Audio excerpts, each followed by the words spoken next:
Welcome to this month's Time to Spill the Grief, focusing on self-care during the grieving process.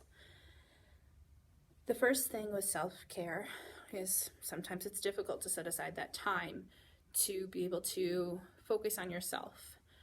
During the grieving process, one of the big things to focus on is leave room for talking about the emotions that you're having. Maybe it's talking to a friend about a bad day you're having, or even finding a counselor or a spiritual leader that you feel comfortable with. Being able to not hide those emotions will allow you to naturally work through the different stages of grief. And the biggest thing to remember is don't be embarrassed about these emotions. They're all natural, and they happen to any one of us at different points. Another point to focus on with self-care is exercise. This may look different for each of us. Some people may enjoy running, others may enjoy walking or going on a bike ride, maybe swimming in a pool. It really all depends on what you need, but try to bring in some sort of physical exercise as well as eating right. If we take care of our bodies will start to feel better, so we can work through the emotions, because sometimes they do end up being physical symptoms of our grief. Maybe having a stomach ache, not feeling well, digestive issues. You never know what it could be. And to also watch our caffeine intake and try to increase maybe water intake, some of those things, so that way we are giving our body the things that it needs. And on that note of giving our body things that it needs, maybe trying to cut back on drinking alcohol or things like that, so that way it doesn't create other problems. Some people may use alcohol or different things to help some of those emotions and feelings, but it does not always create the result in the end after everything is taken care of. And the other big thing for our bodies is you need to also take time to relax, letting your body start to heal and noticing that you need sleep, you need to eat, you need to maybe get out and get moving to help our bodies work through the grief process. One piece that can be very hard for some is accepting help from others or asking for help as we need it. These are something that you can do as self-care. Don't feel like you need to do everything by yourself.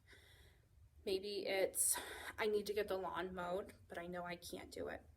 See if a family member or a friend can come and do that for you, so it's one less stressful thing that you need to try to take care of.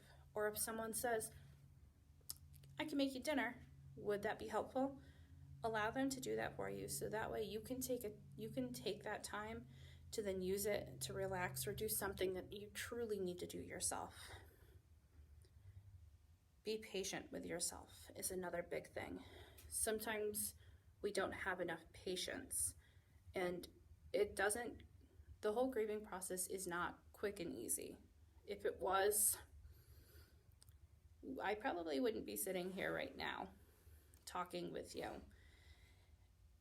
Allowing yourself time to work through the grieving process and to really allow the time to focus on your loved one and those memories that you have, because they're never going to fade and that love will always be there. It gives you that time to say, okay, I'm having a good day, we're going to do this. Maybe you're having a really bad day and you need to take that extra time and patience for yourself. The one last thing that I feel is very important is to try to get back to your routine, if you can, of different things that you've done, so that way you have some structure and you can say, okay, I start the day by having breakfast and then we go out for a walk. And now, some days may be different than others. Maybe it's an anniversary or a birthday, And try to plan for those days that may be difficult, so that way you can still have some sort of structure in your life, even though their birthday may be coming up and you know that it's going to be a harder day. You still have some things that you can look forward to, of getting up for breakfast and going for a walk, because you know that is your normal routine. And try to keep their memory alive somehow, whether it's talking about them, pictures that you can bring up with family, or maybe it is doing something that you guys have always done in the past. Maybe it's a holiday tradition that has been in the family, or something that they love to do. Make sure that you take time for yourself during the grieving process. It can be a difficult road, and sometimes it can feel very long. But if you're ever in need of any support, please feel free to reach out to Guthrie Hospice for free bereavement services, and you can reach us at 570-265-8615, and the bereavement team will be very happy to assist. Thank you for watching.